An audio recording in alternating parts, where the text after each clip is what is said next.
good evening. Welcome to another episode of All the Foods, the show where we eat all the foods within the UK. Today we are eating, I forgot the name of it. Char. Because that's what you call a fish, apparently. Yeah, fish. Hello. So, we're going to eat some char today.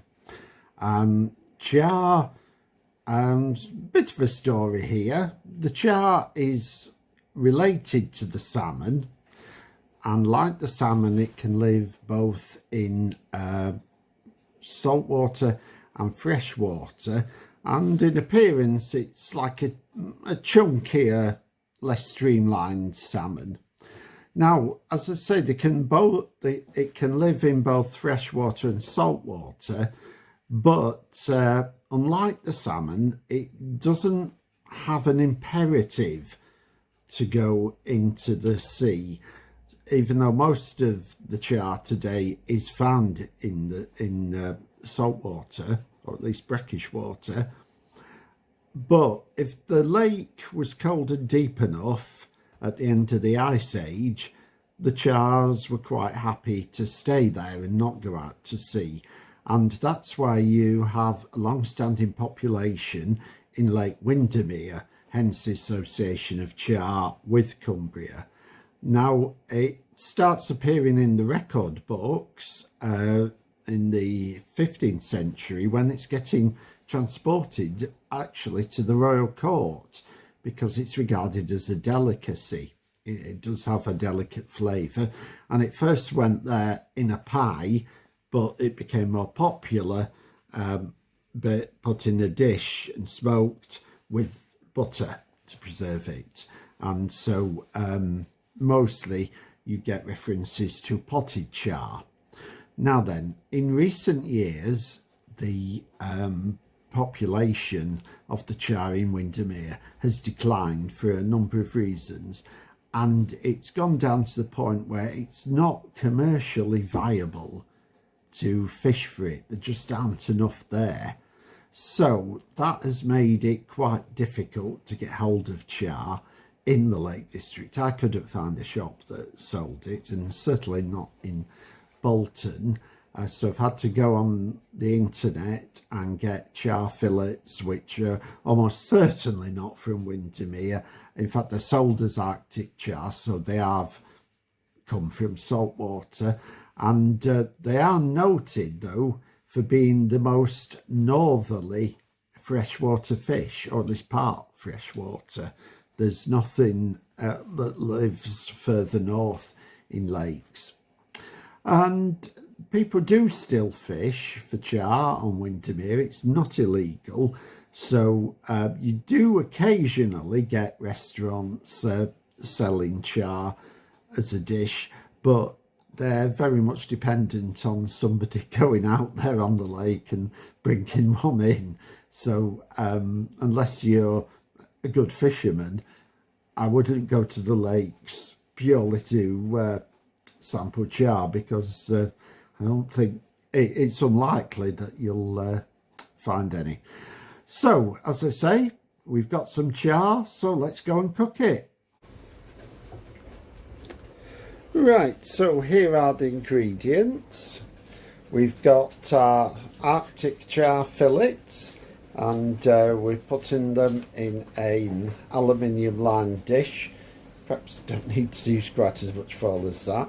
Just to mention, we're having this with veg, broccoli and carrots and roast potatoes, but they're not, strictly speaking, part of the recipe. Here we've got the other ingredients: some desert salt to taste, 3 sprigs of rosemary, we're going to strip the leaves off those, and a lime, we're going to zest and juice that, and a bit of salt to taste, and a bit of black pepper to taste, and some cayenne pepper, and also some sherry and some olive oil.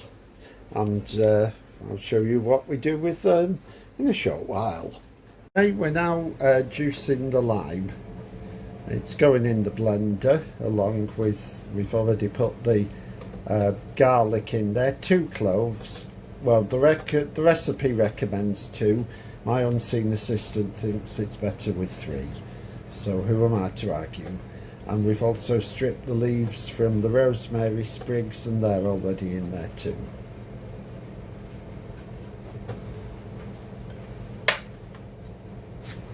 Okay, I'll just give it some extra squeeze just to make sure I got enough.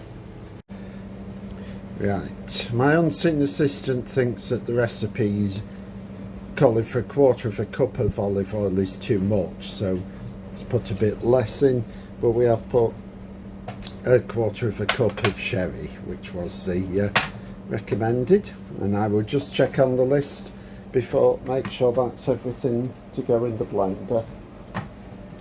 Lime juice, check. Olive oil, check. Sherry, rosemary and garlic. Pulse until the garlic is finely chopped. And while that's cooking, I'll start zesting the lemon.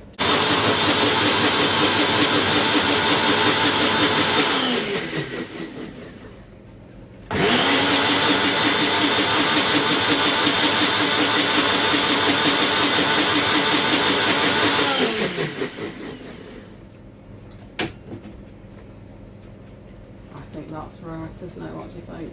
Okay. Not too lumpy, is it? Nope. This is my dad here being zesty.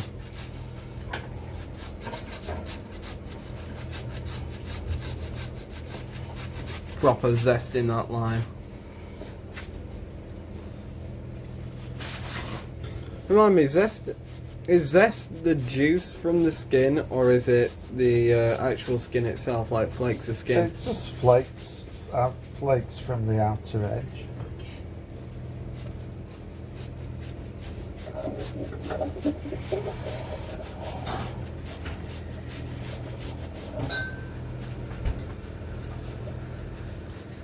We're now seasoning the fillets with sea salt.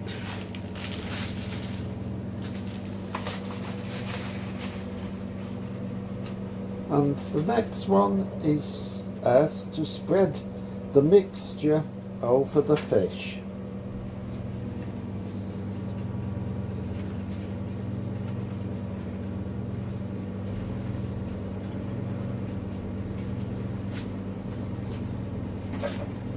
Now, it's 1/4 teaspoon of the cayenne pepper. Okay, that's enough, Mum. And then black pepper to taste, as much as I think it needs.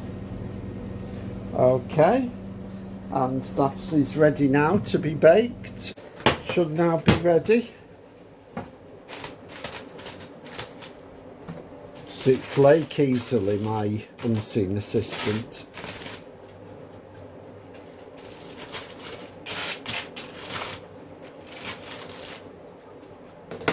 It does. Okay, so we are now going to taste it.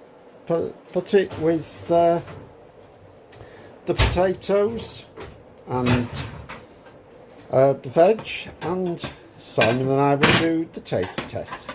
The smell test is very good.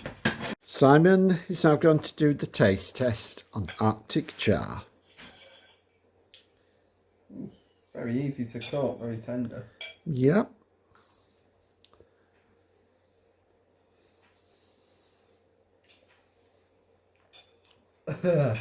What's wrong, Simon? Is it the fish or the sauce you don't like so much? Oh no, second mouthful to decide.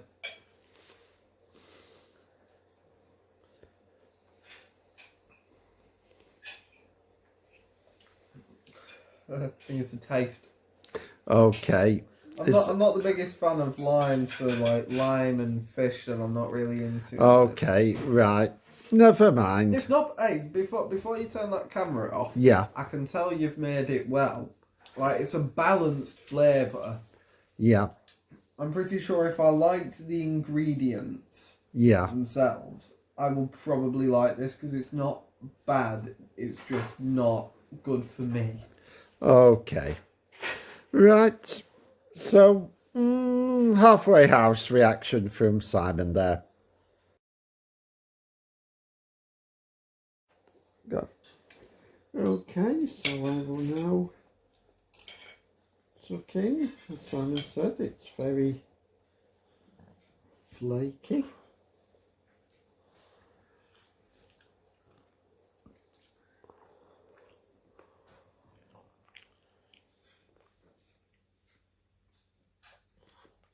Yeah, it's similar to salmon in texture, but not a particularly strong taste. It is noted for having a delicate flavour, but yeah, I mean the recipe's good.